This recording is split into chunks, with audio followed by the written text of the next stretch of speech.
प्रभु यीशु मसीह के नाम में आपको अनुग्रह, शांति और आशीष मिले।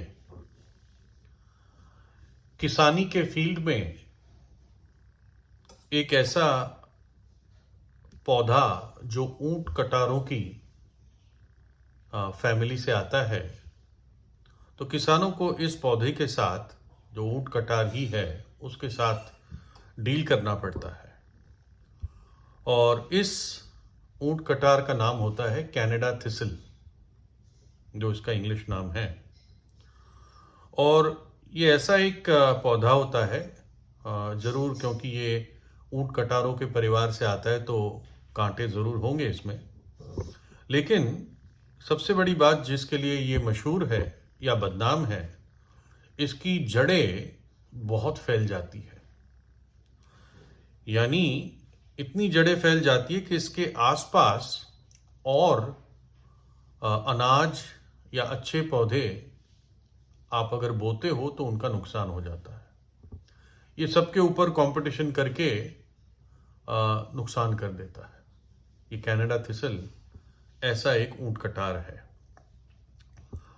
और इसकी जड़ें जो है ये 15 फीट गहरी पहुंच जाती है। और ना केवल 15 फीट गहरी पहुंचती है, लेकिन करीब करीब 15 फीट चारों ओर भी फैल जाती है। यानी वर्टिकली डाउनवर्ड्स भी और हॉरिजॉन्टली भी जमीन में। तो इसलिए ये बहुत नुकसानदायक होती है।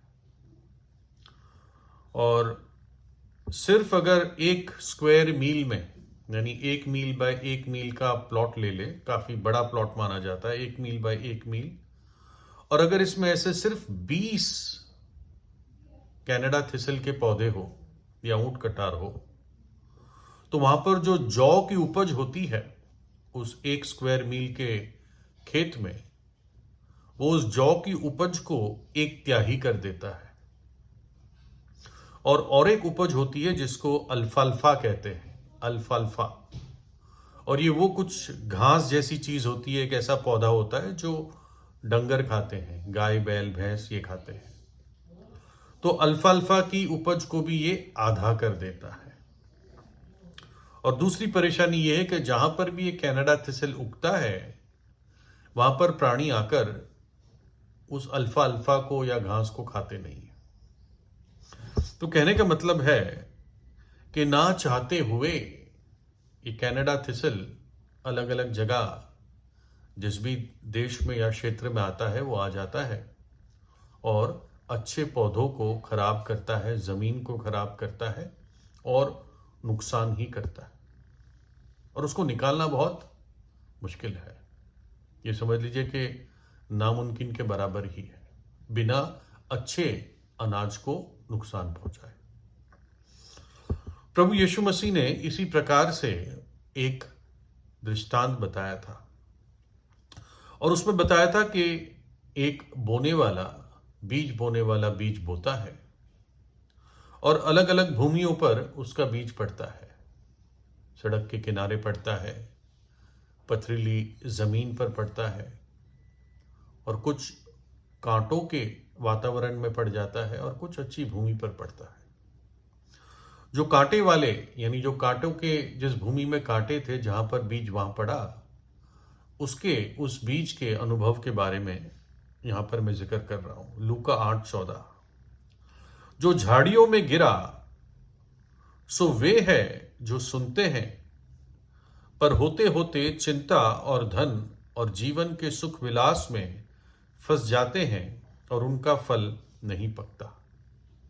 ये झाड़ियां हैं, कांटे वाले झाड़ियां हैं। और बीज बोने वाले ने जब बीज डाले तो बीज इन झाड़ियों के बीच में पड़े।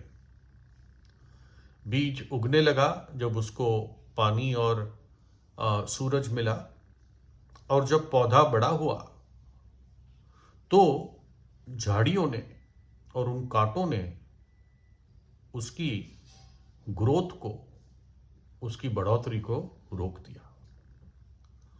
और प्रभु यीशु बताता है कि कैसे ये कांटे, ये जीवन की कुछ बातें हैं, इस संसार में जो बातें हैं, और वो है चिंता और धन और जीवन के सुख विलास। जो जीवन के ऐशो आराम से, या अगर और उसको बढ़ाए, अय्याशी से प्यार करते हैं। ये चीजें जीवन को रोक देती है। बाइबल बताती है कि पाप कितना धोखेबाज है, पाप कितना सटली यानी धोखे से काम करता है हमारे जीवन में। और लिखा है इब्रानियों 12 में, तो आओ हर रोकने वाली वस्तु और उलझाने वाले पाप को दूर करके, पाप उलझाता है, आदमी को धोखा देता है। ऐसी अजीब ये पाप की शक्ति है और ये स्वभाव हमारे अंदर काम करता है, हर पापी के अंदर। जब तक परमेश्वर उस व्यक्ति के जीवन में प्रवेश ना करे, वो व्यक्ति पाप के बंधन में है। इफिसियों 2:1 और 2 में लिखा है, और उसने तुम्हें भी जिलाया यानी जिंदा किया, जो अपने अपराधों और पापों के कारण मरे हुए थे, जिनमें तुम पहले इस संसार की रीति पर और आकाश के अधिकार के हाकिम अर्थात उस आत्मा के अनुसार चलते थे, जो अब भी आज्ञा ना मानने वालों में कार्य करता है। यानी साधारण शब्दों में, जिसका जीवन पाप में है वो परमेश्वर की दृष्टि में मरा हुआ है। और ऐसे लोग जो परमेश्वर की आज्ञा नहीं मानते, उनके अंदर अंधकार की शक्ति जो इन हवाओं में रहती है वो काम करती है। ये इफिसियों 2:1 और 2 से समझ में आता है कि अनआज्ञाकारिता की संतान के अंदर अंधकार की शक्तियां काम करती है। मनुष्य अपने पापों और अपराधों के कारण अपनी आत्मा में मरा हुआ है। जन्म से मनुष्य पापी है। भजन 51 में भजन लिखने वाला कहता है कि देखो मैं अपनी मां के पेट में ही पाप की अवस्था में पड़ा। यानी इससे पहले कि मैंने इस संसार में जन्म लिया, मैं पैदा हुआ, उससे पहले जब मां के पेट में था, उसमें भी तब मेरे अंदर पाप का स्वभाव था। क्योंकि ये पाप का स्वभाव हमने अपने पुरखों से विरासत में लिया है। एक व्यक्ति को कोई पाप सिखाता नहीं है, झूठ बोलना सिखाता नहीं है, बुरा सोचना सिखाता नहीं है। वो पाप का स्वभाव ही उसको इन बातों में सीख देता है।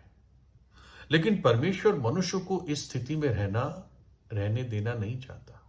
वो चाहता है कि मनुष्य एक पवित्र जीवन बिताए, मनुष्य परमेश्वर को जाने, खुशी और शांति से उसका जीवन भरपूर हो, और मरने के बाद वो व्यक्ति परमेश्वर की उपस्थिति में प्रवेश करे, नरक के दंड में ना चला जाए। पापों की मजदूरी, पापों की सजा नरक का दंड है। और इसलिए परमेश्वर ने स्वयं एक मार्ग बनाया है, और वो मार्ग है प्रभु यीशु मसीह। प्रभु यीशु ने यूहन्ना 14:6 में कहा, मार्ग, सत्य और जीवन मैं ही हूं। जो पापी अपने सच्चे हृदय से पश्चाताप करके प्रभु यीशु पर विश्वास करता है, परमेश्वर उस पापी को उसकी मरी हुई स्थिति से उभार लेता है, जिला देता है, खड़ा कर देता है, उसको जीवन देता है, और पाप की स्थिति से उसको उठा देता है, और उसको एक नया जीवन, एक नया हृदय और नया आत्मा देता है। नया जीवन, नया हृदय और नया आत्मा। और वो आत्मा है परमेश्वर का धन्य पवित्र आत्मा। और वही आत्मा एक पापी को अब जो संत बन जाता है यीशु के लहू के द्वारा, पवित्र होने के द्वारा, क्योंकि यीशु का लहू एक पापी को पवित्र करता है। और यीशु का लहू कब एक पापी को पवित्र करता है? जब पापी सच्चा पश्चाताप करता है, विश्वास करता है कि यीशु ने मेरे खातिर अपनी जान क्रूस पर दी और मृतकों में से तीसरे दिन जी उठा।